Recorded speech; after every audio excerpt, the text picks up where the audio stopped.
अरिहन्तारं नमो सिद्धारं नमो आयरिहारं नमो वज्रायाणं नमो दोहे सर्वशाहुरम् अरुहा सिद्धायर्या उच्चाया सावपच्च परमेथि देव्यो चेठै आदे तम्मा आदाहु मे शरणम् अरिहंत सिद्ध साहु तिदयं तीर्थम् अवयन परिमाहु जीर्णलया इदराय नवदेवादिन्तु मे भूहि उत्तम क्षमा भारतव आजव भावे सत्य सोच संयम तप त्याग उपावे आगे जन ब्रह्मचर्य कर्म दस सारे चौगति दुख दे काढ़ मुक्ति करतारे हैं।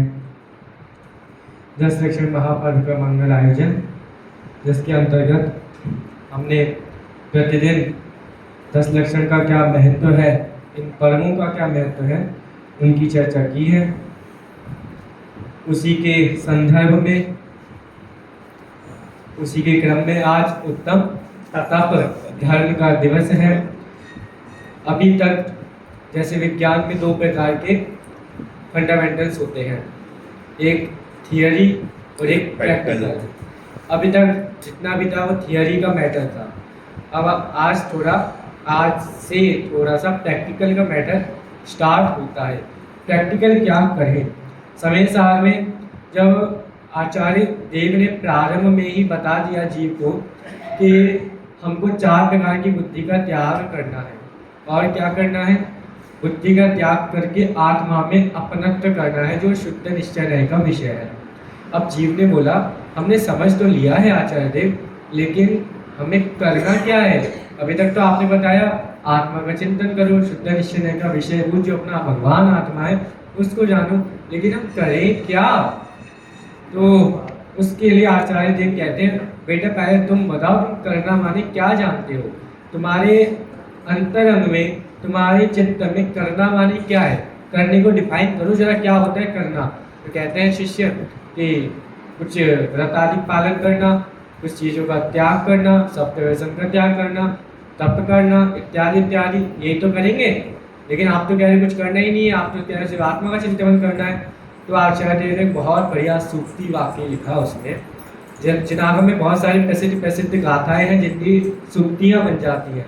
तो उन्होंने एक प्रसिद्ध वाक्य लिखा, राणम पच्चखारम, राणम पच्चखारम, ज्ञान ही प्रत्याख्यान है, ज्ञान ही प्रतिक्रमण है, ज्ञान ही आलोचना है, ज्ञान ही भक्ति है, ज्ञान ही पूजा है, ज्ञान ही सब कुछ है।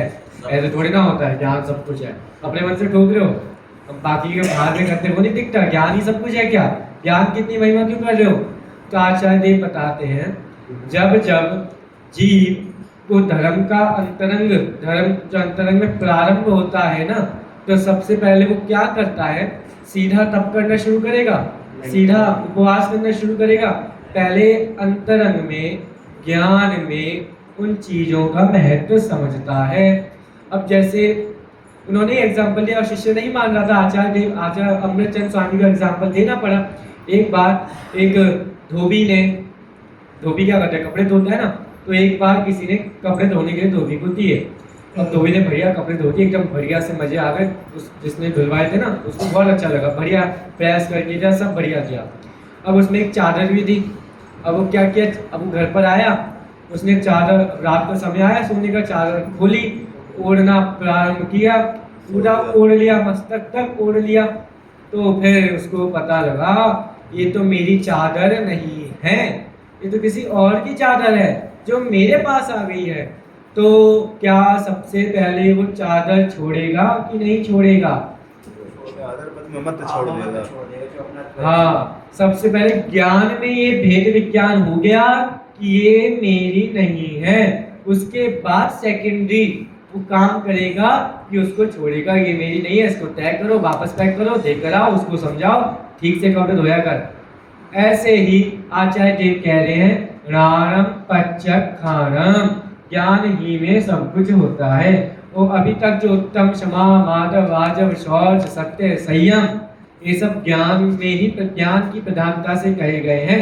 अब प्रैक्टिकल्स पर आप शिष्य को फिर भी, अब जैसे हम जब कभी नया मकान बनाते हैं तो लोग क्या करते हैं, अब लोग ये चाहते हैं कि हमारी आंखों के सामने हमारा मकान बने।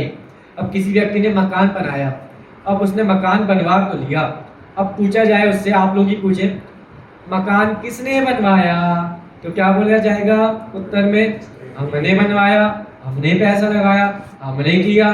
तो भाई तुमने किया, तुमने एक ईंट उठाई नहीं, तुमने एक वो पेंट किया नहीं, तुमने किया किसने मकान, किसने बनाया मकान, तुमने तो कुछ किया नहीं है। तो क्या बोला जाता है, हमने नहीं किया, लेकिन हमने पैसे देके सब कुछ करवा के मजदूरों को बुलाया, फिर मकान बनवाया।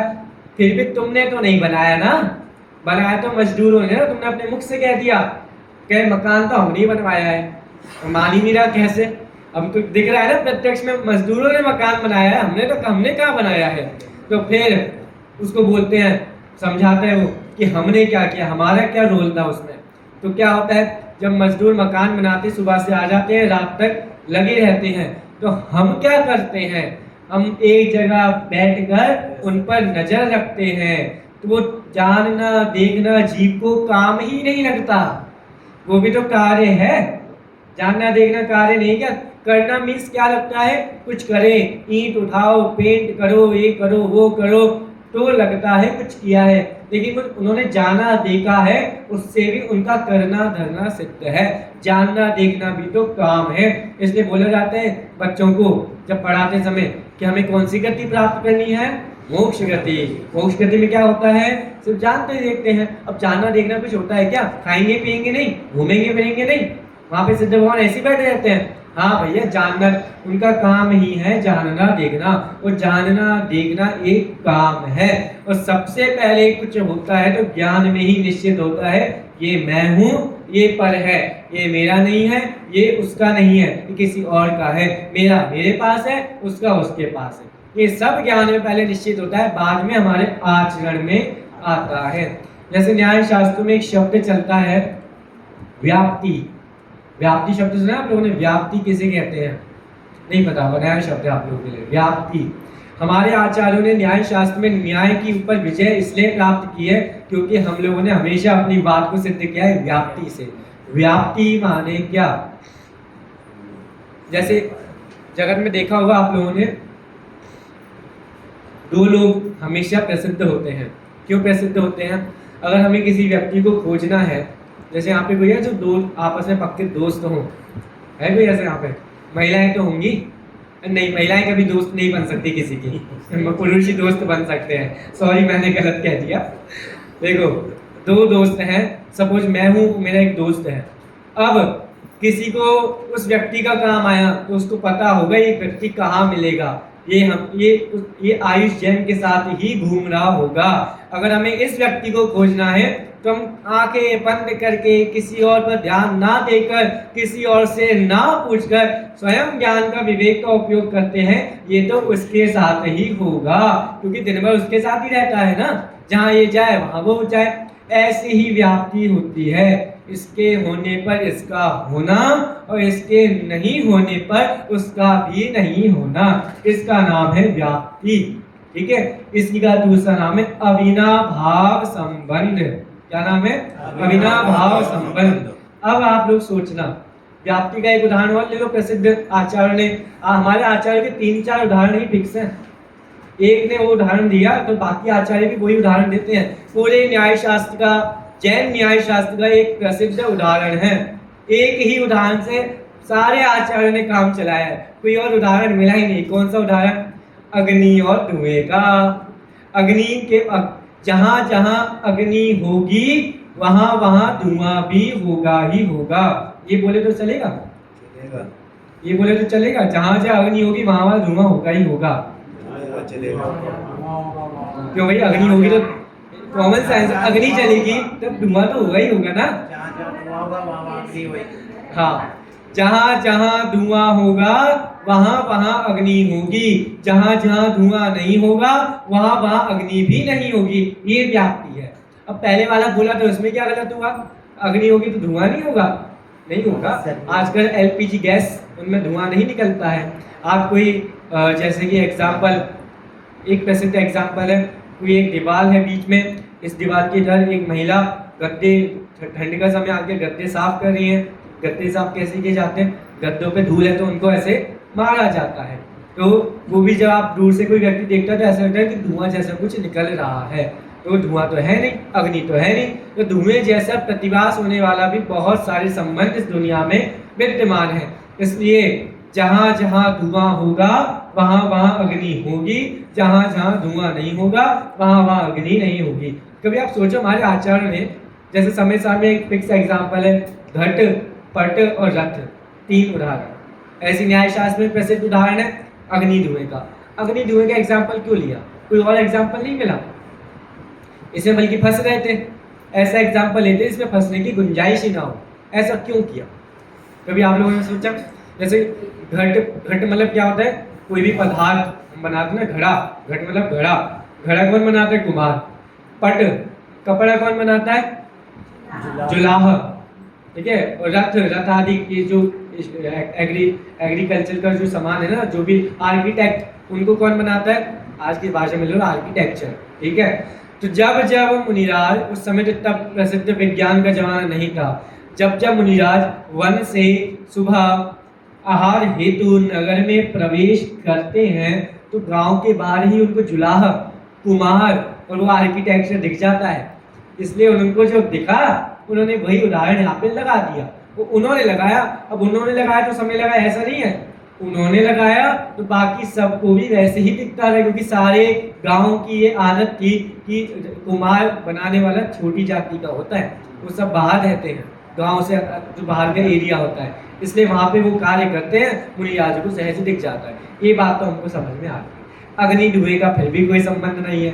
अग्नि तो गांव के बाहर भी जलेगी, अग्नि तो गांव के अंदर भी जलेगी। जिस चौके में जाएंगे वहाँ भी अग्नि जलेगी। समझ नहीं आता क्या है। तो इसके लिए मैंने बहुत थोड़ा देखा, तो एक बार जैसे आप लोगों को पता होगा, जो एग्रीकल्चर जो वन विभाग होता है ना, वो लोग बताते हैं कि जब बहुत तीव्र गर्मी पड़ती है ना, जंगलों में ऑटोमेटिक आग लग जाती है। पेड़ों में जो सूखे पेड़ होते हैं, गीले नरम पेड़ों में नहीं लगेगी, सूखे पेड़ों में ऑटोमेटिक लग जाती है। मुनिराज कहाँ रहते हैं? वन में। और वन में हैं, अब यहाँ बैठे हैं, अब सहज ही बहुत उस समय गर्मी का समय होगा और उनको दूर पेड़ पर आग लग गई, और तो फिर क्या होगा? आग लगी तो क्या निकलेगा? धुआं निकलेगा। उनको पता लग गया, न्याय शास्त्र का एक प्रसिद्ध उदाहरण उनको मिल गया। तो जहाँ जहाँ धुआं होगा वहाँ वहाँ अग्नि होगी, और जहाँ जहाँ धुआं नहीं होगा वहाँ वहाँ अग्नि भी नहीं होगी। इसलिए व्याप्ति के 2 भेद हो जाते हैं, एक अन्वय व्याप्ति और एक व्यतिरेक व्याप्ति। अन्वय मीन्स पॉजिटिव, व्यतिरेक मीन्स नेगेटिव। अन्वय पॉजिटिव देखना, व्यतिरेक नेगेटिव देखना। तो व्याप्ति क्यों समझाई मैंने आपको? एक चीज बताने के लिए इतना लंबा आपको प्रवचन दिया। क्यों? क्या चीज समझानी है? अब एक व्याप्ति का, एक आपने व्याप्ति का सैंपल देख लिया, अब एक सिद्धांत में हमको व्याप्ति लगानी है। अंतरंग से बहिरंग होगा या बहिरंग से अंतरंग होगा? अब इसमें व्याप्ति लगा के दिखाओ। अंतरंग पूर्वक बहिरंग होगा या बहिरंग पूर्वक अंतरंग होगा? अगर हम जहाँ जहाँ बहिरंग होगा वहाँ वहाँ अंतरंग होगा, और जहाँ जहाँ बहिरंग भी नहीं होगा वहाँ वहाँ अंतरंग भी नहीं होगा, तो भैया फिर तो हमारे सिद्ध परमात्मा को कौन सा बहिरंग है? वो तो अंतरंग में जीते हैं ना। बाहर में तो कोई साधन है ही नहीं। बाहर में कौन सा ईर्ष्या समिति का पालन करते हैं? कुछ नहीं करते। चलो ठीक है, फिर तो हमारे द्रव्यलिंगी मुनिराज, भावलिंगी मुनिराजों में भेद नहीं पड़ेगा। कैसे भेद करेंगे? कौन सच्चे मुनिराज है, कौन झूठे मुनिराज है? कैसे ज्ञान होगा? इसलिए व्याप्ति हमेशा ऐसी बनती है, जहाँ जहाँ अंतरंग होगा वहाँ वहाँ बहिरंग भी होगा ही होगा, और जहाँ जहाँ अंतरंग नहीं होगा वहाँ वहाँ बहिरंग कभी भी नहीं होगा। जो बहिरंग होगा वो बहिरंग नहीं होगा, बहिरंगाभास होगा। क्योंकि वास्तव में सच्चा बहिरंग तो उनके जीवन में ही प्रकट होता है जिनका अंतरंग पवित्र होता है। और जिनके जीवन में अंतरंग नहीं होता उनका बहिरंग द्रव्यलिंगी मुनिराजों जैसा होता है। प्रसिद्ध छैडाला की पंक्तियां हैं।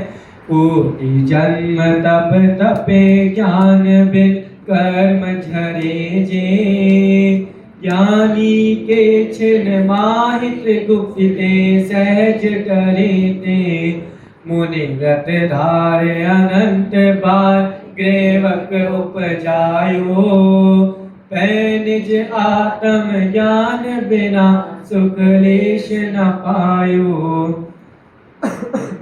इस प्रकार से व्याप्ति ऐसे बनती है कि जब जब अंतरंग होगा वहां वहां बहिरंग होगा ही होगा, वही सच्चा बहिरंग कहलाएगा।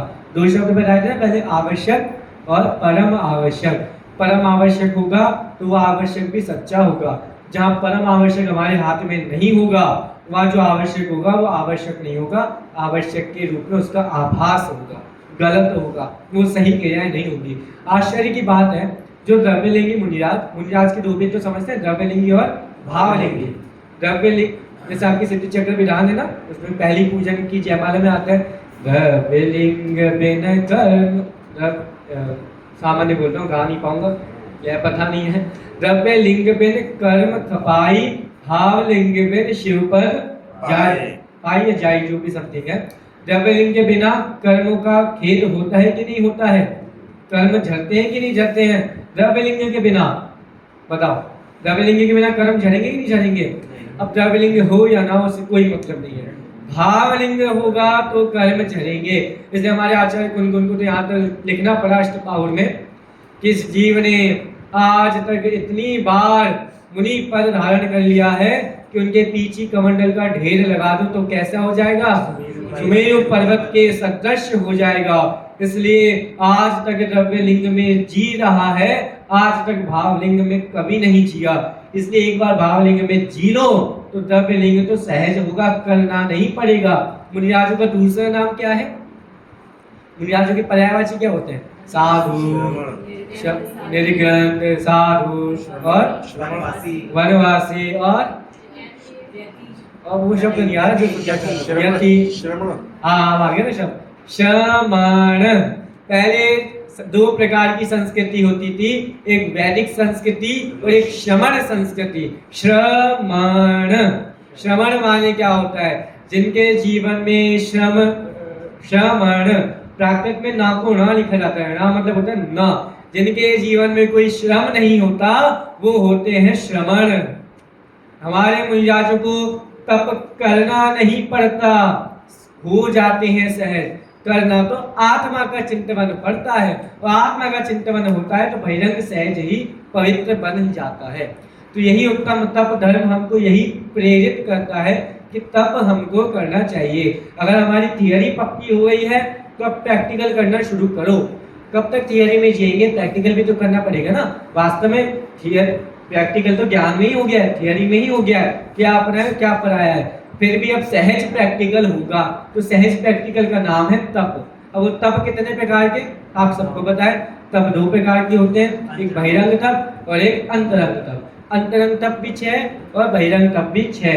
अब देखो एक बार, हाँ एक बार देखो एक उदाहरण ख्याल में आता है, जस्ट भूला हूँ, जस्ट कैसे ज्ञान से निकल जाता है। हाँ अब याद आ गया ना। एक बार एक यमराज जी का काम क्या होता है भाई?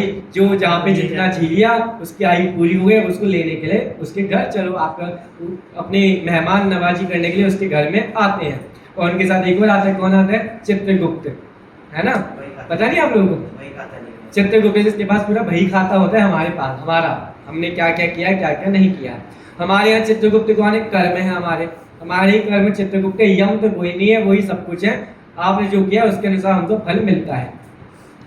तो एक बार एक यमराज जी एक व्यक्ति के घर में आए और कहा कि तुम्हारी बेटा आयु पूरी हो गई है, तुमने जीवन भर जो किया है अब सब कुछ हो चुका, अब चलो हमारे साथ। अब बेचारे को क्या करना पड़ेगा? चलना ही पड़ेगा, क्योंकि यम है, हम सब कुछ हम ही है और कोई है ही नहीं। तो फिर एक और व्यक्ति के घर में गए, उसको भी कहा बेटा तेरी भी आयु आज के दिन पूरी हो गई है, मेरे भाई खाते में 2 लोगों के नाम थे, उन दोनों को रामू शामू को मैंने उठा लिया, चलो बेटा हमारे साथ ऊपर, चलो चल दिए।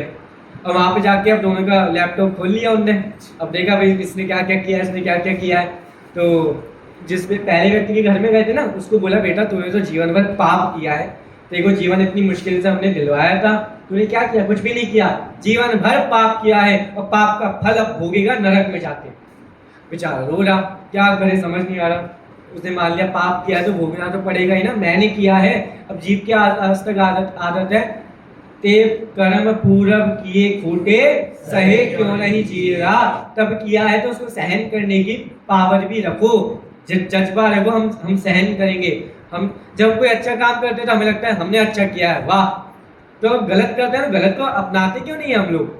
आदत है सहज भारतीयों की, ऐसी गलत को नहीं अपना सकते। अगर गलत को अपना लिया होता तो कोई भारतीय नहीं होता। फिर यहाँ पे सब सिद्धों जैसे होते हैं, क्योंकि जो अपने आप अपने गलतियों को अपनाता है, हमें गलती है तो भी वो गलतियों को नहीं करता है, तभी वो सुधरता है। इसलिए बोला जाता है जिसने आज तक कोई गलती नहीं की उसने कभी भी कुछ नहीं सीखा। इसलिए गलतियां तो सबसे सहज होती ही हैं। उसने भी स्वीकार कर लिया। इधर आए एक जो दूसरे व्यक्ति के पास, उसका लैपटॉप देखा, अपने लैपटॉप में सब, अरे वाह आनंद आ गया, तेरा भाई खाता देख के मेरे को मजा आ गया, क्या प्यारा प्यारा काम किया है, सबको दान दिया है, खुद तप किया, उपवास किया है, बहुत कुछ किया है, मंदिर किया है, देव दर्शन किए, सब बढ़िया किया है, मजा आ गया, तेरे को तो स्वर्ग मिलेगा। ठीक है, उनने कहा दोनों लाइन में खड़े हो जाओ, एक बार मैं आपको आपका द्वार खोल रहा हूँ, चले जाना।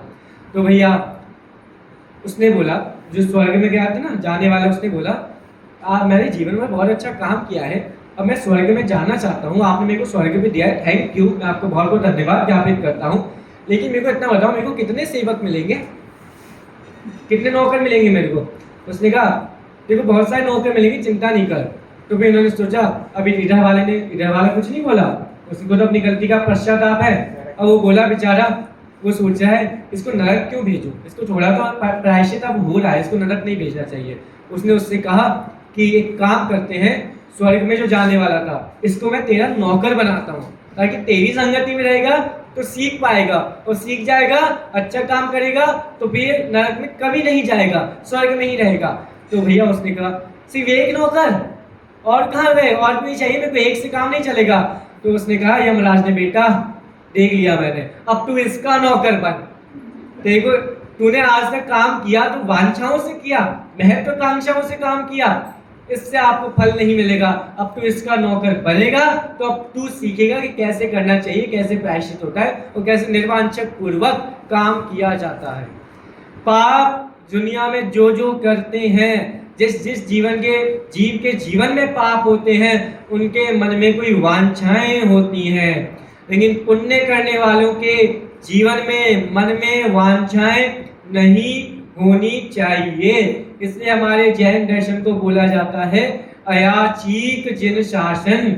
यहाँ पे याचना का काम नहीं चलता है, यहाँ पे भिखारी प्रवृत्ति नहीं चलती है। भीख मांगेंगे तो बाहर जाके मांगो तो आपको कुछ कटोरे में मिल भी जाएगा। यहाँ जिनेंद्र शासन के सामने कटोरा रखेंगे कुछ नहीं मिलने वाला। आशाएं भी मत करना कि हमको कुछ मिल जाएगा। जैसे दादा सुनाते थे, वो भजन आता ना आपको, वो नैया हमने पारसनाथ के भरोसे छोड़ दी, क्या है वो भजन, किसी को याद? डाल दी, ऐसी कुछ भजन है ना। तो अगर हमने पारसनाथ के भरोसे भंवर में अपनी नैया डाली है तो बेटा नियम से डूबेगी, बचने वाली नहीं है। पारसनाथ बचाने वाले नहीं हैं। जैसे कभी कभी हमारे यहाँ भारत में ऐसा लोगों को होता है, किसी को ये फिल्म स्टार पसंद है, किसी को वो क्रिकेट सुपरस्टार पसंद है।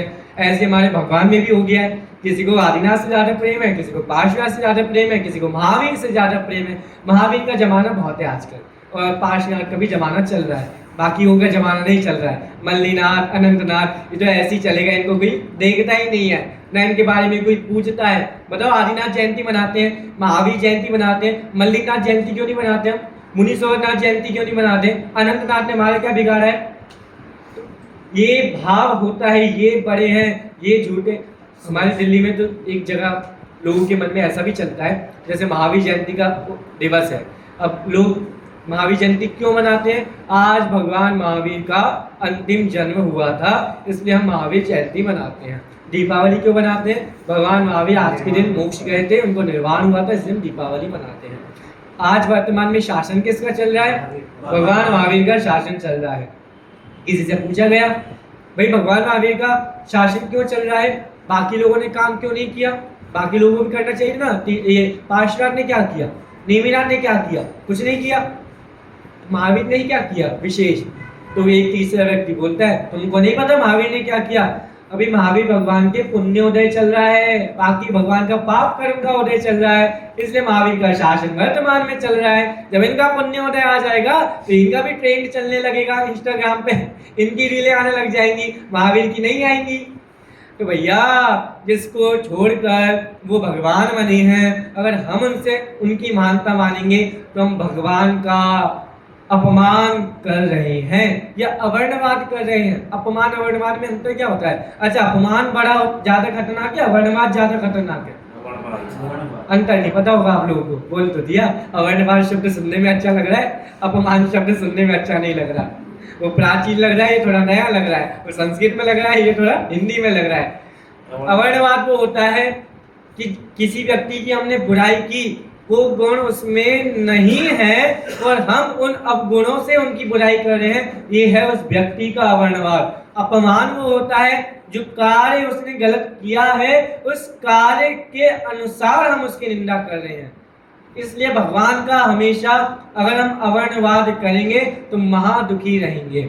इसलिए कहा गया है कि निर्वांछक होकर हमें हर कार्य करना चाहिए। वांछाओं से आज तक किसी को कुछ प्राप्त नहीं हो पाया है, ना कभी प्राप्त होगा। सिकंदर ने भी प्रयास किया था, मैं विश्व का सम्राट बनूंगा। अंतिम समय क्या हुआ? 2 हाथ खाली रह गए। जगत को संदेश दे गया हम वांछाएं करेंगे तो हाथ में कुछ नहीं आएगा, बल्कि जो हाथ है वो भी हमारा साथ छोड़ देगा। इसलिए निर्वांछक पूर्वक हमें कार्य करने चाहिए और वही उत्तम तप हमको समझाता है। कोई भी तप करे निर्वांछक पूर्वक करे। अब तप के 2 भेद, अंतरंग और बहिरंग। अंतरंग 6, बहिरंग 6। अंतरंग के नाम अंतरंग से देखते हैं। इसमें आपको पता होगा एक जो तप है उससे बड़ा दूसरा, दूसरे से बड़ा तीसरा, तीसरे से चौथा और सबसे बड़ा 12वां तप। 12वां तप कौन सा है? ध्यान। ध्यान। ध्यान सबसे बड़ा तप है। और पहला तप कौन सा है? अनशन। अनशन सबसे छोटा तप है। पहले से आपको नाम तो याद होंगे, पर नाम मेरे साथ बोलना, रिपीट मत करना। अनशन, अवमोदर्य, वृत्ति परिसंख्यान, रस परित्याग, विविक्त शय्यासन, काय क्लेश। ठीक है। प्रायश्चित, विनय, वैयावृत्य, स्वाध्याय, व्युत्सर्ग और ध्यान। बहुत से लोगों के मुंह नहीं चल रहे हैं, इनको याद नहीं है, कोई बात नहीं। याद नहीं है तो कोई बात नहीं, अच्छी बात है, याद हो जाएंगे। अनशन माने क्या? कुछ भी नहीं खाना, उपवास, निर्जल उपवास रखना, उसका नाम है अनशन। अवमोदर्य, एक आसन करना, एक टाइम खाना। तो अनशन बड़ा है, अवमोदर्य बड़ा? अवमोदर्य कैसे बड़ा हो गया भाई? जो नहीं खा रहा है और जो एक बार खा रहा है, उनमें से बड़ा कौन है? नहीं खाने वाला बड़ा है ना। तो अनशन को तो छोटा तब कह रहे, उससे बड़ा अवमोदर्य को कह रहे। इसका मतलब हम सबको एक टाइम तो खाना ही चाहिए। अब कोई आज से उपवास नहीं करेगा, आज से सब एक टाइम तो भोजन करेंगे ही करेंगे। आप में से कोई है जो 10 दिन में उपवास कर रहे हैं? कोई नहीं है? अच्छा है, चलिए। तो अनशन, अवमोदर्य। अवमोदर्य बड़ा कैसे हो गया? क्योंकि अवमोदर्य जो जीव जिसने अवमोदर्य को पालन किया है, एकासन जो कर रहा है, अब उसके सामने कोई भोजन करेगा और उसके फेवरेट डोसे बन गए तो क्या करेगा? उसके मन में खाने की भावना आएगी क्या? वो कंट्रोल करेगा अपने आप को, हमारी अपनी इच्छाओं को कंट्रोल करेगा। इच्छाओं को कंट्रोल करने के कारण उस तप को अनशन से महान कहा गया है। तीसरा, वृत्ति परिसंज्ञान। वृत्ति परिसंज्ञान हमारे लिए नहीं है, एक अंश हो सकता है, ये विशेष मुनिराजों के लिए, क्योंकि मुनिराज जब भी आहार हेतु जाते हैं अटपटी प्रतिज्ञाएं लेकर ही जाते हैं। जैसे बहुत सारे उदाहरण प्रसिद्ध है, जैसे एक बताया था कि मैं तभी आहार ग्रहण करूंगा जब तक एक दिन में 100 जैन नहीं बना लेता। कौन थे कहने वाले? नहीं पता, कोई बात नहीं। ये हमारे आचार्य वीरसेन स्वामी थे जिन्होंने ढबला लिखे। उनने प्रतिज्ञा धारण की थी कि मैं तभी आहार करूंगा जब तक मैं एक दिन में 100 जैन नहीं बना लेता। एक मुनिराज ने ऐसी प्रतिज्ञा कर ली, मैं तभी आहार ग्रहण करूंगा जो कोई मेरे को भाले, भाला होता है ना, भाला, भाले में आगे ऐसे भी ट्रायंगल शेप का वो एकदम नुकीला चीज होता है, उस नुकीली चीज पर आहार रख कर दे तभी आहार ग्रहण करूंगा, आहार ग्रहण नहीं करूंगा। ऐसी की प्रतिज्ञा करें। ऐसे किसको मन में आ रहा है कि हम किसको आहार कराएंगे तो ऐसे करेंगे, मैं तभी आहार ग्रहण करूंगा, कोई मेरे को वन में आहार आकर दे, मैं आहार लेने जाऊंगा नहीं, वन में आहार आके दे। चंद्रगुप्त मुनिराज को देवों ने नजर बसा के आहार करवा दिया। ऐसे बहुत सारे कथन आते हैं। और जो मैंने बताया ना ये भाले वाला, ये आपको हरिवंश पुराण में मिलेगा। जो हमारे भीमसेन मुनिराज है ना, 5 पांडवों में भीमसेन मुनिराज, उनकी ऐसी प्रतिज्ञा थी। तो ऐसे बहुत सारे प्रकरण आते हैं। तो मुनिराज जी क्यों करते हैं? उनको मजा आता है। जैसे जगत में बोला जाता है रिस्क में ही इश्क है, सुना है आप लोगों ने कभी? सामान्य रिस्क में ही इश्क है। जब खतरों के खिलाड़ी आता है ना, खतरा लोगे तभी जीत पाओगे, अच्छा मजा आएगा। ऐसे मुनिराज करते हैं, रिस्क लेंगे तभी उनको इश्क, आत्मा का आनंद आएगा, क्योंकि सहज ही आहार मिल जाएगा तो उससे कोई बड़ी बात नहीं है। हम अपने उसको रोकें, हम अपनी वांछाओं को रोकें, अपनी स्पर्शन इंद्रिय, रसना इंद्रिय की लोलुपता को रोकें। इसलिए मुनिराज ऐसी अटकटी प्रतिज्ञाएं धारण करते हैं। ये समय 10 बजे तक है समय। अच्छा हाँ। जो वीरसेन आचार्य जी ने दी थी प्रतिज्ञा, उसका आगे कुछ है क्या उसमें? हाँ, अच्छा प्रश्न पूछा है, बहुत बढ़िया। जो वीरसेन आचार्य ने प्रतिज्ञा धारण की थी 100 जैन बनाने का, इसका आगे उल्लेख है कि नहीं है? इसका उल्लेख नहीं है, क्योंकि मैसूर के जो शिलालेख हैं उनमें यही कहानी मिलती है। और पंडित जुगल किशोर जी मुख्तार साहब ने इस कहानी को हम सबके सामने उस शिलालेख के माध्यम से प्रस्तुत किया। अब हम ऐसा मानते हैं, क्योंकि वीरसेन आचार्य का जो समय था, वीरसेन आचार्य समथिंग आपके तमिलनाडु प्रांत में हुए हैं। उस समय वहाँ जैन शासन ज़्यादा प्रचलित नहीं था, क्योंकि उस समय बहुत सारे विदेशी आक्रमण हुए और सबने बहुत लूटा है साउथ को। तो हमारे आचार्य ने प्रयास किया सहजता से हो जाए तो ठीक है, नहीं होंगे तो कोई बात नहीं। हम ऐसा मानते हैं, जिन्होंने इतना बड़ा जज्बा उठाया, जिन्होंने इतना बड़ा धवला जैसी टीका लिखी, उन्होंने ऐसे तो उठाया नहीं होगा, उनमें कुछ ना कुछ बात तो होगी, तभी उन्होंने ऐसा कार्य, ऐसी प्रतिज्ञा धारण की होगी। क्या बात होगी? उनके अंतरंग में श्रद्धान होगा, उनके अंतरंग में जो जिनागम की बातें हैं वो क्लियर उनके दिमाग में, उनके ज्ञान में बसी होंगी, ताकि सामने वाला कोई भी व्यक्ति आ जाए हम उसको वाद विवाद में हरा दें। इसलिए समन्वयबद्ध मुनिराज, इसलिए हम मानते भाई जब भी कोई व्यक्ति कोई शर्त लगाता है तो उसको कम से कम इतना भरोसा तो होता है ना कि हम अगर शर्त लगा रहे हैं, हमने अगर शर्त में अपना घर लगा दिया, जुए में अपना घर लगा दिया पूरा, तो उसको अंतरंग में इतना विश्वास तो होगा मैं जीतूंगा ही जीतूंगा, तभी मैं अपना घर शर्त पे लगा रहा हूँ। अगर उसको विश्वास नहीं होगा मैं तो इतना अच्छा खेल नहीं सकता, मैं क्या करूँ, घर तो नहीं लगा पाऊंगा, एक सामान्य पेंसिल अपनी शर्त पे लगा देता हूँ। तो वही जीतता है जिसको अंतरंग में विश्वास होता है कि मैं जीत सकता हूँ। इसलिए वीरसेन आचार्य को अवश्य न अवश्य ऐसे अंतरंग में श्रद्धान होगा कि कोई भी वाद विवाद के लिए आए मैं कर सकता हूँ। इसे समन्वयबद्ध आचार्य के बारे में भी कहा जाता है। क्या कहा जाता है? उन्होंने लिखा अपने बारे में कि आओ कोई भी, अपने को संस्कृत की पंक्ति याद नहीं आ रही है, किसी को याद आए तो बताना, कोई भी आइए। तो कह रहे राजन, जब वो पकड़े गए ना, राजा ने उनको पकड़ लिया समन्वयबद्ध आचार्य को, जब वो भेष बना के वहाँ शिवलिंग पे बैठकर वो खा रहे थे क्या प्रसाद, तो राजा ने पकड़ लिया, क्या कर रहे हो, कौन हो तुम? तो समन्वयबद्ध आचार्य ने अपना परिचय दिया, मैं ये, उन्होंने 10 नाम दिए अपने, समन्वयबद्ध आचार्य ने खुद अपने 10 नाम दिए, मैं कवि हूँ, मैं वाग्मी हूँ, मैं गमत्व गुरु हूँ, ऐसे बहुत सारे 10 विशेषण दिए। और फिर उन्होंने कहा हे राजन, मैं इस पूरे भारत में सिंह की भांति विचरण करता हूँ, आओ किसी में सामर्थ्य हो तो मेरे सामने वाद विवाद करके दिखाए। क्या प्रसिद्ध पंक्तियां कैसे दिमाग से निकल गई, आश्चर्य हमें। चलो कोई बात नहीं, किसी को याद आया? उसका अंतिम आता है नरपते शार्दुल विक्रीडितम। चलो कोई बात नहीं, जब याद आएगा तभी बताएंगे। तो इस प्रकार से हमारे आचार्यों को जज्बा होता है अंतरंग में विश्वास होता है कि हम तभी कार्य करेंगे जब हम में कुछ बात होगी, बात नहीं होगी तो वो ऐसी प्रतिज्ञा भी धारण नहीं करते हैं। इसलिए वृत्ति परिसंख्यान तप में इस प्रकार से मुनिराज अट प्रति प्रतिज्ञा धारण करके आहार ग्रहण करते हैं। अब आइए अगला तप कौन सा है? वृत्ति परिसंख्यान रस परित्याग। सबको पता है कौन कौन से दिन कौन कौन से रस का त्याग करना चाहिए, बताने की आवश्यकता नहीं है। विविक्त शय्यासन, विभिन्न आसनों में अपना आहार ग्रहण करते हैं। विभिन्न आसन मुनिराज कौन सा आसन करते हैं? मुनिराज को आहार कैसे करना चाहिए? खड़े होके या बैठ के? खड़े खड़े। अब खड़े खड़े में आसन क्या बदलेगा? खड़े खड़े में खड़े तो एक ही जगह खड़े होंगे, थोड़ा कोई पैर चलाएंगे ऐसे टेढ़े मेढ़े होंगे। तो इसका मतलब समझना है उपयोग को स्थिर करके खड़े खड़े आहार ग्रहण करते हैं। उपयोग को नहीं भटकाते कि वहाँ देखो इनने क्या बनाया उनने क्या बनाया, ऐसा नहीं करते मुनिराज।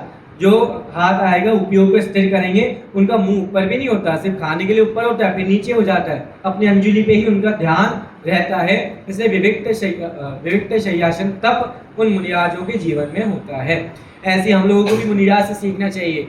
जिस प्रकार मुनिराज आहार ग्रहण करते ना, ऐसे हमको भी भोजन करना चाहिए। अपनी थाली में अपना ही देखो, दूसरी की थाली में कितना हलवा है वो नहीं देखना चाहिए। इस बात को हमें मुनिराजों से सीखना चाहिए। उसके बाद क्या है? उसके बाद कौन सा तप है? काय क्लेश। काय क्लेश नाम का तप। अब एक काय क्लेश क्या होता है? एक शब्द है कायोत्सर्ग, जो हम अभी करके आ रहे हैं, हर दिन करते हैं। कायोत्सर्ग, काय क्लेश, हमारी अपनी काया को मुनिराज जानबूझकर सताते हैं। अब किसी को सताना अच्छी बात है बुरी बात है? ये तो हिंसा का दोष है ना, अपने आप को सताएंगे। उनको पता होता है मैं तो आत्मा हूँ, शरीर मेरा नहीं है। अगर शरीर मेरा होता तो ये सब जगह मेरे साथ जाता, लेकिन शरीर हर बार बदलता है, आत्मा कभी नहीं बदलती। आत्मा जैसा होता है वैसा होता है। इसलिए मुनिराज काय क्लेश नाम का तप करेंगे। गर्मियों में पहाड़ के ऊपर जाके तप करेंगे, सर्दियों में नदी के किनारे, समुद्र के किनारे बैठकर, तालाबों के किनारे बैठकर तप करेंगे। इसे वो प्यारा भजन है, ग्रीष्म ऋतु शिखर के ऊपर वे तो धीरज धरे ध्यानन में। गलत बोल दिया? यही है शायद, गलत है ना? एक आध पंक्ति समझ जाना, आप लोग समझ गए ना, आप देख लेना जाके, ठीक है। ऐसी गर्मियों में ऊपर और सर्दियों में किनारे, वहां बैठ के ध्यान करते हैं। किसी को याद आ रही पंक्तियां? इतना याद है, गलत है, लेकिन पंक्तियां याद नहीं आई किसी को। चलो कोई बात नहीं। पूजन किया जाती है ना, करते तप शैल नदी तट पर। हाँ, करते तप शैल नदी तट पर, तरुतल वर्षा की झड़ियों में समतारस पान किया करते, सुख दुख दोनों की घड़ियों। देखो इसमें पंक्तियां हैं, ग्रीष्म ऋतु शिखर के ऊपर वे तो मग्न रहे ध्यानन में, शीत मास दरिया के किनारे वे तो धीरज धरे ध्यानन में। ऐसे मुनिवर देखे वन में, जाके राग द्वेष नहीं मन में। अच्छा, जाके राग द्वेष नहीं मन में या तन में? मन में राग द्वेष नहीं हुआ, तन में फिर तो तन में होगा ही नहीं होगा। इसलिए 6 बहिरंग तप मुनिराज धारण करते हैं। आंशिक रूप से श्रावकों के लिए भी 12 प्रकार के तप दिए गए हैं। उसके अनुसार उनको भी अपने अपने तपों का पालन अवश्य करना चाहिए। अब मैं नहीं मानता हूँ हम में से यहाँ जो भी बैठा है वो श्रावक के 12 व्रतों का पालन करता होगा, अभी तो कोई नहीं है। और हमारे पुरुषार्थ में इतनी हीनता है कि हम नहीं कर पाते हैं, लेकिन कम से कम हम इतनी भावना तो बहा सकते हैं भविष्य में हम भी मुनिराजों जैसा, श्रावकों जैसा बने, इन तपों को धारण करें, तो फिर हम सच्चे श्रावक व्रती कहलाएंगे। तो 6 बहिरंग तप मुनिराजों के जीवन में है। अब आते हैं अंतरंग तपों पर। बहिरंग तप में सबसे बड़ा, छोटा हो गया अनशन, सबसे बड़ा हो गया बहिरंग में काय क्लेश। अब काय क्लेश से भी थोड़ा आगे एक्स्ट्रा ऑर्डिनरी तप आ रहा है जिसका नाम है प्रायश्चित। एक बार एक मुनिराज किसी के घर में आहार के लिए गए। अब आहार के लिए जा रहे थे घर में पहुंच गए। अब आजकल तो क्या होता है, सबसे पहले हम घर में जाते हैं, सबसे पहले वो आता है ड्राइंग रूम, फिर आता है किसी का बेडरूम, फिर पीछे होती किचन। पहले के समय में ऐसा नहीं था। अब आज के समय में अगर मुनिराज किसी के घर में आहार के लिए आएंगे तो पहले ड्राइंग रूम में बिठाओगे उनको, फिर अपना बेडरूम दिखाएंगे, फिर किचन दिखाएंगे क्या? पहले के समय में झोपड़ियाँ होती थी, उसमें पहले किचन होती थी, बाकी अंदर होता था जो भी जहाँ पे जिसको शयन करना है। अब इतनी बड़ी झोपड़ी भी कहाँ होती है, यहाँ किचन हो गई, यहीं पे आपका बेडरूम हो गया, वहीं पे आपका बाथरूम हो गया पीछे, ऐसा झोपड़ी में होता था। जब मुनिराज जैसी दरवाजे के अंदर आएंगे ना तो वहीं पे किचन होते, वहीं पे महिलाएं चौका लगाते हैं, उनको वहीं पे आहार करवाते हैं। तो मुनिराज ने एक बार गलती से उनकी नज़र उनके ही दोष के कारण एक मुनिराज के अंग पर चली गई, तो सॉरी महिला के अंग पर चली गई। अब मुनिराज को दुख हुआ, मेरी दृष्टि कैसे खोटी हो गई। तो फिर मुनिराज अपने आचार्य के पास गई। नियम होता है जब जब मुनिराज आहार करके आएंगे तो आचार्य को जाके अपनी आहार चर्या के बारे में बताएंगे, नहीं बताएंगे तो आचार्य खुद पूछेंगे क्यों भाई आज आहार करने गए। हमें तो लगता है हमसे ही गलती होती है, मुनिराजों से भी बहुत सारी गलती होती है। इसके लिए मुनिराजों के यहाँ होते हैं प्रायश्चित शास्त्र। प्रायश्चित शास्त्र सिर्फ और सिर्फ आचार्यों के पास ही होते हैं और किसी के पास नहीं होते। आप उनसे मांगने जाओ तब भी नहीं देंगे। प्रायश्चित शास्त्र किसी को भी नहीं बताते हैं। अगर जैसे हम अगर कोई गलती करें, जैसे वो आपके यहाँ पर है सिस्टम, अगर हम स्कूटी से जाएंगे तो हेलमेट लगाना चाहिए कि है? हाँ, महाराष्ट्र साइड में इतना नहीं चलता है, हमारे जयपुर में तो है। आगे पीछे बैठोगे तो हेलमेट जरूरी है, हेलमेट नहीं होगा तो पुलिस बाबा आ जाएंगे और आपकी पॉकेट में से जो सामान ले जाएंगे फिर। तो भाई ठीक है, तो अगर बताओ हमें जैसे पता है हेलमेट लगाना चाहिए और हम हेलमेट लगाकर बाहर जाएंगे और नहीं लगाएंगे, हमारा ही एक्सीडेंट होगा, हम ही गिरेंगे, हमारा ही सर फूटेगा, हमारे ही सर में चोट आएगी, हमें पता है ना, हमें दिक्कत आएगी। अगर ऐसे मुनिराज सब आचार्य दे प्रायश्चित शास्त्र बता दे कि भाई ऐसी ऐसी गलती करोगे तो ऐसा ऐसा प्रायश्चित मिलेगा बेटा, तो ये अच्छी बात है ना, इसमें बुरी बात क्या है? गलतियों का अगर दंड बता देंगे तभी तो व्यक्ति सीखेगा और गलतियां नहीं करेगा दंड के भय से। तभी तो भारत में संविधान लागू है ना, सबको पता है कौन सी धारा में कैसा कैसा दंड है, तो लोग नहीं करते वैसे अपराध। जो करते हैं वो अलग ही जज्बे वाले होते हैं, जो ज्ञानी होते हैं वो तो अपराध नहीं करते हैं। तो संविधान बताता है, तो हमारे आचार्य देव प्रायश्चित का संविधान क्यों नहीं बताते, गलतियों का संविधान क्यों नहीं बताते? इसलिए नहीं बताते, अगर एक मुनिराज गलती करते हैं, दो मुनिराज ने गलती करी, सामने आए आचार्य के पास, आचार्य ने कहा बताओ क्या गलती हुई है, ऐसे ऐसी गलती हो गई महाराज, अब नहीं करेंगे, आगे से ध्यान रखेंगे, उपयोग को इससे रखेंगे। तो एक मुनिराज को कहते बेटा 1 महीने तक निरंतर भोजन करना, एक से कहते हैं 1 महीने तक उपवास करना। ऐसा क्यों भाई? एक को कह रहे बेटा गलती की है तो महीने तक भोजन करना, आहार करना, उपवास नहीं करना। एक को कह रहे बेटा तू उपवास ही करना, कुछ मत करना, खाना भी नहीं ना पानी पीना। ऐसा क्यों? ऐसा क्यों भेद किया? क्योंकि वो मुनिराज जब भी दंड देते हैं उस मुनिराज की सामने की शक्ति के सामर्थ्य के अनुसार दंड देते हैं। जिनसे गलती हुई थी वो वृद्ध मुनिराज थे, अब उनको कह देंगे वो उपवास करेंगे तो और ही उनकी हालत खराब हो जाएगी। इसलिए कहा तुम 1 महीने तक निरंतर आहार ग्रहण करना। एक कोई बढ़िया जवान मुनिराज होंगे, युवा मुनिराज, उनसे कहा आप उपवास करना, आप कर सकते हो, ये नहीं कर सकते। इसलिए वो अपने ज्ञान के अनुसार प्रायश्चित देते हैं। नहीं अगर ऐसा कर देंगे तो मुनिराजों में भेद पड़ जाएगा, इनको बड़ा हमको छोटा, गलत बात है, ऐसा नहीं चलेगा, घर का संविधान नहीं है। इसलिए मुनिराज आचार्य प्रायश्चित शास्त्र किसी को नहीं बताते। मैं कहानी सुना रहा था ना आपको, वो मुनिराज गए कि ऐसा ऐसा हो गया है, उन्होंने कहा बात तो बहुत गलत की है आपने, आपका उपयोग नहीं जाना चाहिए था, आपको आहार पर अपना उपयोग रखना चाहिए था, केंद्रित रखना चाहिए था आहार पर उपयोग, गलती तो की है। तो एक काम करो, तुम हमारा संग छोड़कर चले जाओ और कहीं अन्य संग में जाकर मुनिराज को बताओ, वहाँ के आचार्य को, और उनसे प्रायश्चित दो। अब आचार्य की आज्ञा शिरोधार्य है, उसने नो इफेंट बट कुछ नहीं चलेगा। तो वही चले गए दूसरे संघ के पास, वहाँ पे आचार्य को बताया मेरे को इन संघ के आचार्य ने भेजा है, ऐसी ऐसी भूल हुई है मुझसे, तो आप मेरे को प्रायश्चित दीजिए। आचार्य ने कहा हमारे पास कोई प्रायश्चित नहीं है, आप कृपया दूसरे संघ में जाके प्रायश्चित दीजिए। बेचारे क्या करें, कहाँ कहाँ भटके, चले गए तीसरे संघ में, उनसे बोला उन्होंने भी हाथ ऊपर कर लिया, हमारे पास कोई प्रायश्चित नहीं है, आप चौथे संघ में जाके आचार्य से प्रायश्चित लीजिए। ठीक है, मान ली बात। फिर गए 5 में भी ऐसा हुआ, छठवें में ऐसा हुआ, सातवें में हुआ, आठवें में हुआ, नौवें में हुआ। अब क्या करे, उनने सोचा होगा गलती कर दी, कितनी मैंने पढ़ी तो ऐसा सब मेरे को घूमना पड़ रहा है। अब 10वें संघ में गए, आचार्य से बोला कि आचार्य देव मैं ऐसे 9 संघ में भटक चुका हूँ, किसी भी आचार्य ने मेरे को प्रायश्चित नहीं दिया, कृपया आप मेरी भूल का प्रायश्चित मेरे को दीजिए। तो आचार्य देव ने उत्तर दिया, हे भव्य जीव, तेरा प्रायश्चित हो गया। तूने जहाँ सब जगह जा जाके अपनी भूल स्वीकार की है, तेरा प्रायश्चित यही था। अब अपने संग में जाके आचार्य के पास रहो। ये होता है प्रायश्चित। प्रायश्चित के भी बहुत सारे 9 भेद किए गए, तत्काल सूत्र में आपको मिल जाएंगे।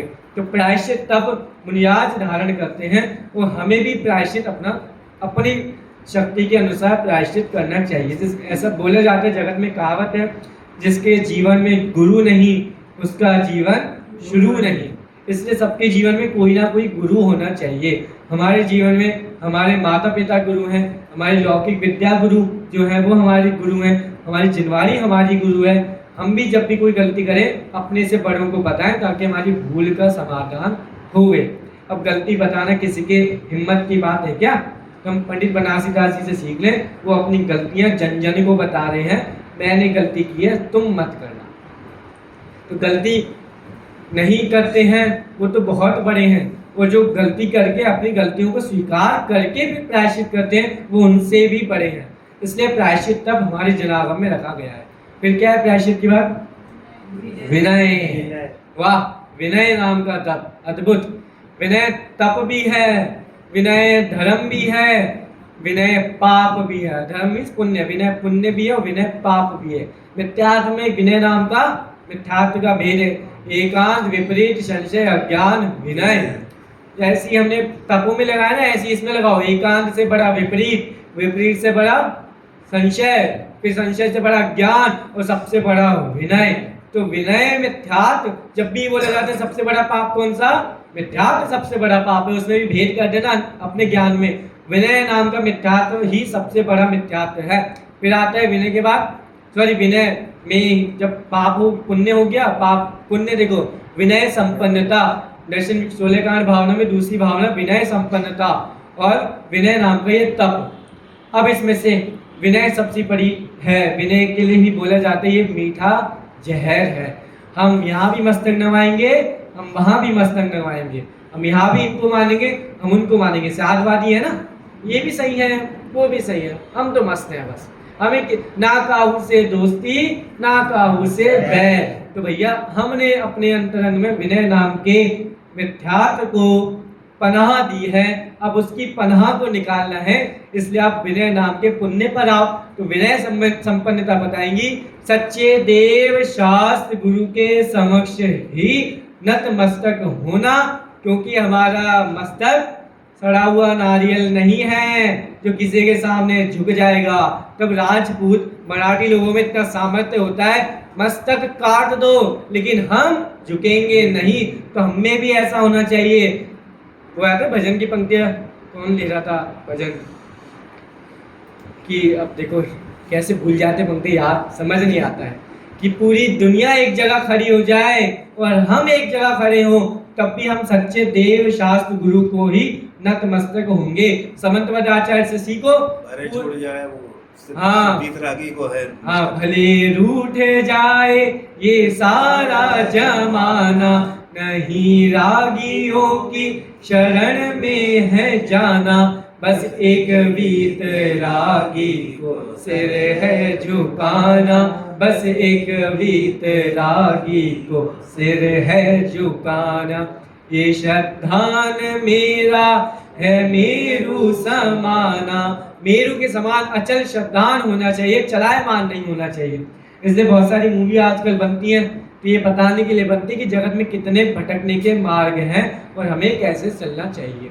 ठीक है, तो ऐसी समंतवद आचार्य को देखो, एक जगह खड़े हैं और बाकी सब उनके और चारों तरफ कौन खड़े हैं? उस मत को मानने वाले मतावलंबी खड़े हैं। तब भी घबराए नहीं। आई एम इनफ, मैं सच्चे देव शास्त्र गुरु को मस्तक झुकाऊंगा, मेरी प्रतिज्ञा है। तो मैं घबराऊं क्यों? तब मेरे साथ में सत्य का पल्ला है, पर भारी है मेरे सत्य का जो तराजू है, तो मैं असत्य से क्यों घबराऊं, तो सत्य से नहीं, सत्य पे डटे रहे तो फिर उनके साथ जो है हम सब पाए। तो ऐसे ही विनय और विनय मिथ्यात्व की पनाह हमने हटाई, विनय धर्म को पुण्य को हमने जीवन में अपनाया, और फिर विनय नाम का तब एक कदम और आगे चल के कहता है बेटा आज तक देव शास्त्र गुरु की बहुत विनय कर ली, अब खुद की विनय करो, खुद की महिमा लाओ, हम भी, हमारा आत्मा का स्वभाव भी विनयवान है, अब उसमें लगो। तो तीन चीजें हैं, विनय मिथ्यात्व, विनय संपन्नता पुण्य, और विनय नाम का तप। इसके भी बहुत सारे चार भेद है, ज्ञान दर्शन चारित्रोपचार। ज्ञान विनय, दर्शन विनय, चारित्र विनय, उपचार विनय। अब आगे आओ, क्या है इसके आगे? भैया वृत्ति करनी चाहिए। किसकी? किसी के पैर दबाना, किसी के हाथ दबाना, ये भैया वृत्ति है क्या? तो जिसने दबाई उसके भैया वृत्ति तप होना चाहिए ना, या जिसने दबाया उसके भैया वृत्ति तप होगा? तो ये तो हमारी लौकिक विनय है ही। जैसे एक बार एक गुरुजी को सोचा, गुरुजी ने सोचा मैं देखूं तो मेरे छात्र मेरी कितनी विनय करते हैं। तो गुरुजी ने एक बार पूरी सभा में घोषणा कर दी, महाविद्यालय में, विश्वविद्यालय में, मेरे पैर में एक बहुत बड़ा फोड़ा हो गया है और इस फोड़े का कोई इलाज नहीं है, मैंने सब जगह चला गया, उसका इलाज मेरे को नहीं मिला, मैं कहाँ कहाँ जाऊँ, क्या क्या करूँ, समझ नहीं आता। एक ही इलाज इसका है। क्या इलाज है? अगर कोई सच्चा विनयवान शिष्य मेरे उस फोड़े को अपने मुंह से उसका मवाद निकाल ले तो मेरा फोड़ा ठीक हो जाएगा, नहीं तो मेरा बचना संभव नहीं है। क्या करे बेचारे, उनको सच में फोड़ा हो गया था। क्या कौन आगे आएगा? है किसी में सामर्थ्य? है किसी में शिष्य में सामर्थ्य जो ऐसे आगे आके ऐसा कार्य करेगा? और एक बार कर भी दिया और सफल भी हो गया तो बाद में बच्चे उसका क्या हाल करेंगे वो बच्चा खुद जानता है। जैसे कभी कभी होता है हमारे विद्यालय में चलता है आदर्श विद्यार्थी, किसी को आदर्श विद्यार्थी का अवार्ड मिल जाए, बाद में क्या होता है बच्चे बोलते हैं आदर्श विद्यार्थी पधारे, तालियां बजाइए उनके लिए। उस बच्चे का जीना दुर्भर हो जाता है। तो फिर कौन आगे आएगा? सब पीछे हट गए, कोई आगे नहीं आया। एक बच्चा ने अपना जज्बा दिखाया, गुरुजी चिंता मत करो, मैं हूं ना, आप ऐसे कैसे चले जाओगे, हम दोनों साथ में जाएंगे। तो ठीक है आओ बेटा। तो अब उसने किया, सच में उसने अपने गुरुजी का पैर जो मवाद था उसको चूसा, सब कुछ किया।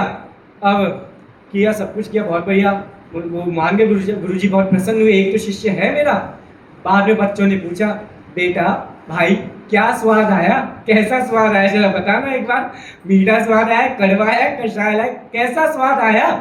उसने बोला बहुत ही मीठा मीठा स्वाद आया, मजा आ गया, आनंद आ गया, ऐसा लग रहा था मैं आम का रस पी रहा हूँ। और सच में गुरुजी ने ऐसा ही कुछ किया था। तो वही बच्चा बता आगे जाके कौन बना? वही मराठाओं का छत्रपति शिवाजी महाराज बना। जब उनके यहाँ जब एक शिष्य में ऐसी विनय होती है तो हमारी विनय तो तीन लोक के सम्राट की विनय कैसी होनी चाहिए हम समझ सकते हैं, अंदाजा लगा सकते हैं। कितना ध्यान जिन मंदिर में जिनवाणी पढ़ते समय ध्यान रखना चाहिए वो हमें पता है। अगर जिनवाणी पढ़ रहे हैं अब कभी कभी जल्दीबाजी में हमसे ही पूजन में ऐसे गलत शब्द निकल जाते ना, कुछ उल्टा सीधा लाइन आगे पीछे हो जाती है, मुझसे क्या आप लोगों से भी तो होता है कभी कभी। तो ये जिनवाणी का अपमान है। इसलिए जिनवाणी में शब्दाचार, विनयाचार, अनिंदवाचार, बहुत सारे अंग दिए गए हैं, सम्यक ज्ञान के 8 अंग। उनको आप देखिएगा तो हमें पता लगेगा विनय कैसी करनी चाहिए।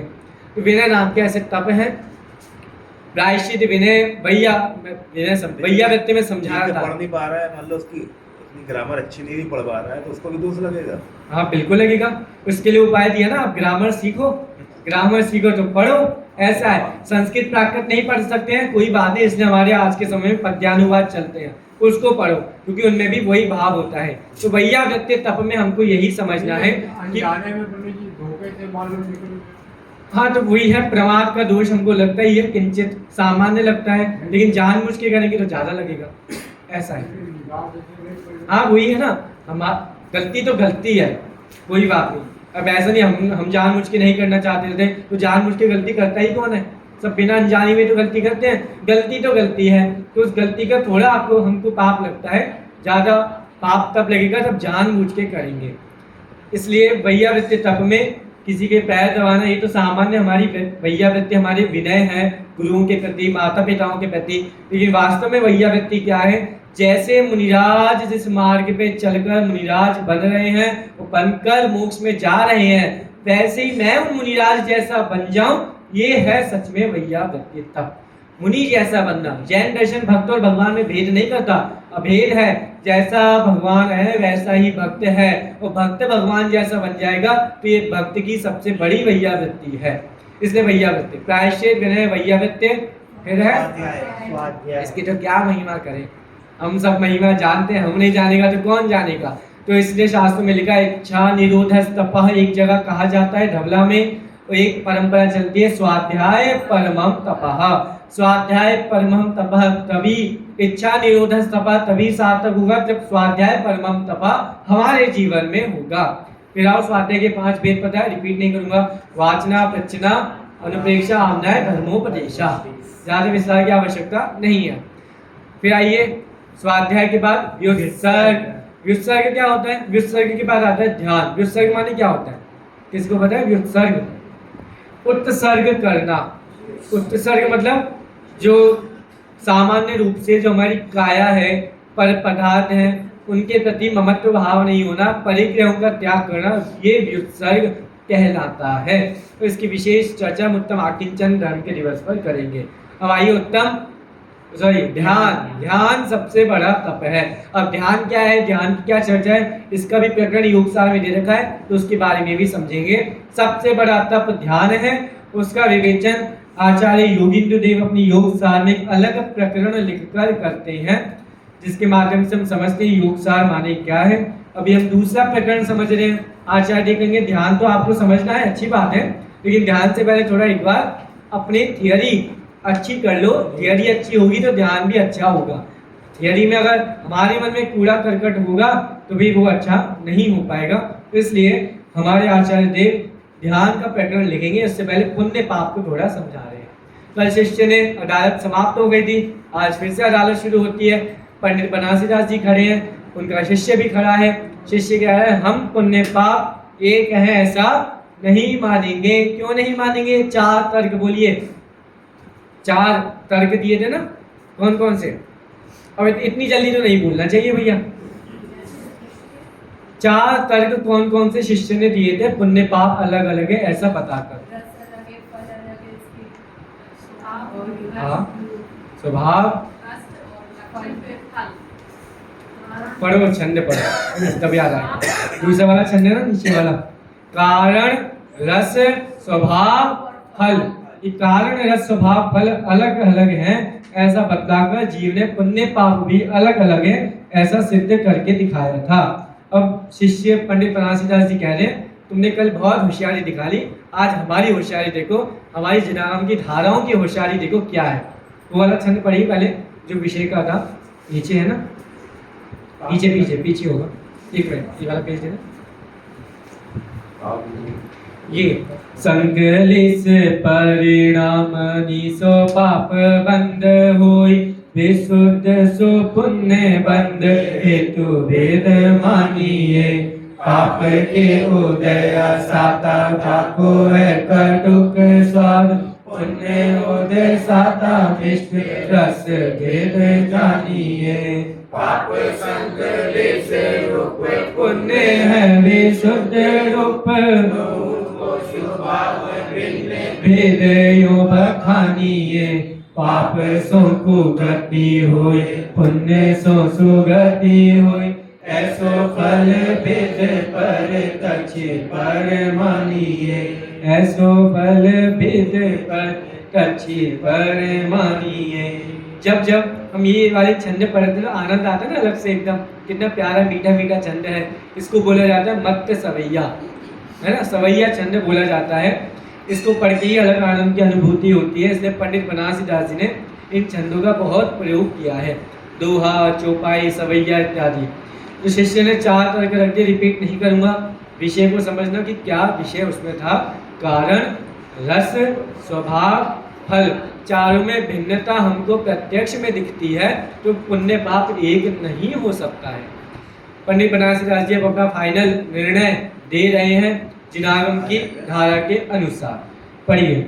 पाप बंध पुण्य बंध दूं में मुक्ति नाई, कटुक मधुर स्वाद पुगल को पेखिए, सकल से विशुद्ध सहज होए कर्म चाल, कुगति सुगति जग जाल में विसेखिए, कारणादि वेद तोई सुजत मिथ्यात्माई, ऐसो द्वैत भाव ज्ञान दृष्टि में ना लिखिए, दो महा अंधकूप दो कर्म बंधरो, दोहों को विनाश मुख मार्ग में देखिए। शिष्य ने बहुत होशियारी दिखाई।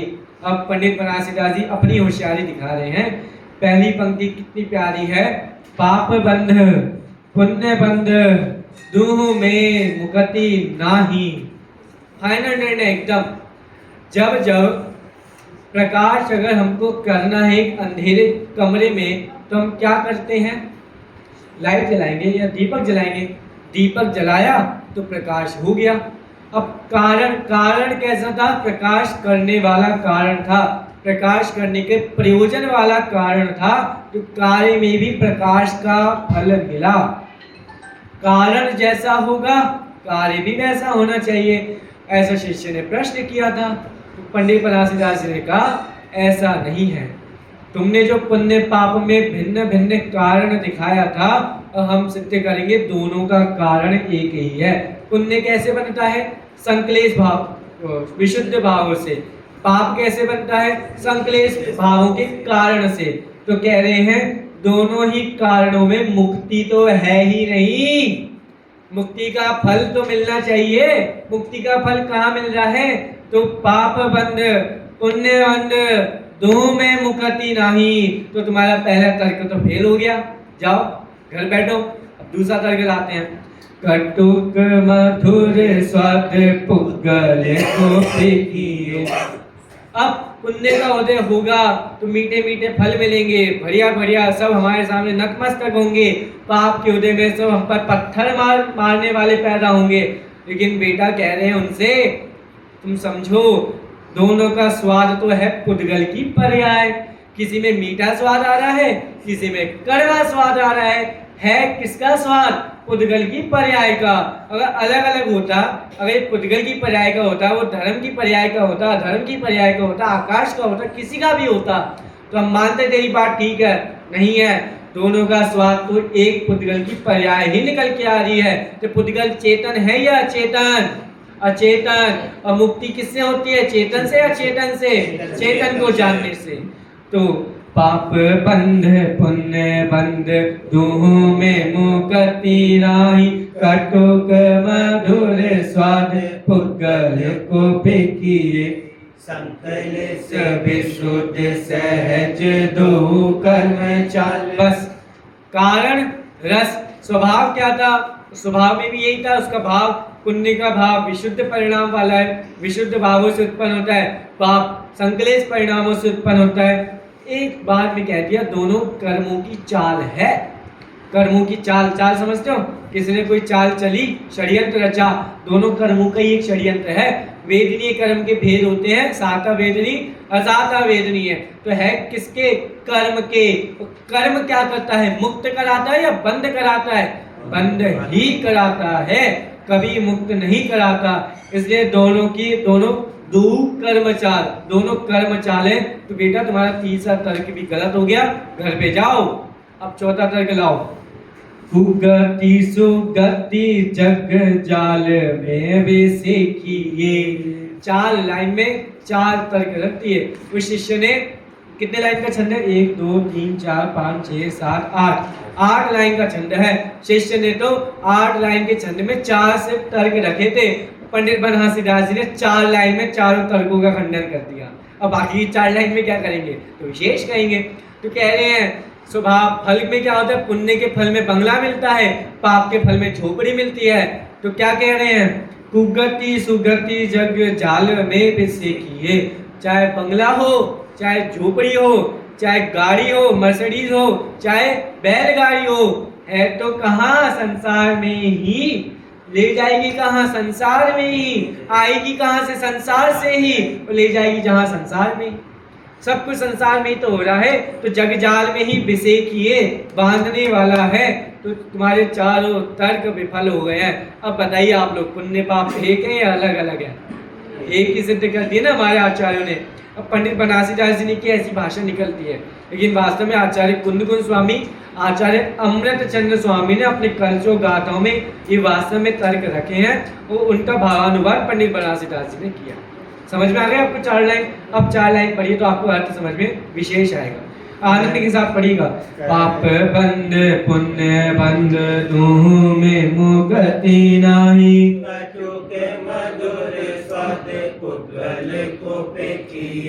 संकले से विशुद्ध सहज दो कर्म चल, सुगति जग जाल में विष किए, कारणादि भेद तो ही सुजत मिथ्यात्व माही,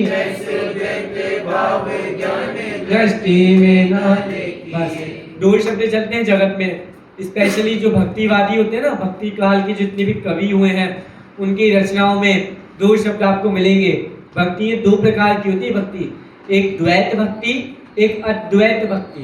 ये द्वैत अद्वैत क्या होता है? द्वैत मीन्स दोनों एक, 2 अलग, एक दोनों एक। द्वैत मीन्स 2 हैं लेकिन एक में है। अद्वैत मीन्स अलग अलग है। देखो जैसे भक्तियाँ कैसी होती है, कोई बोलता है भक्ति कैसी करनी चाहिए? द्वैत भक्ति करनी चाहिए। कैसी द्वैत? जो ब्रह्म है सो मैं हूँ, एको हम, एक ही है सभी, द्वैत भक्ति। भेद नहीं किया। अद्वैतवादी भेद करते हैं, कृष्ण अलग हैं, विष्णु अलग हैं और मैं अलग हूँ। मैं अलग, वो अलग। कृष्ण के पास मुरली है, मेरे पास में कुछ नहीं है। तो अद्वैत भक्ति करते हैं। इसलिए यहाँ पे बोल रहे हैं तुम भैया पुण्य पाप में द्वैत मत करो, अद्वैत समझो।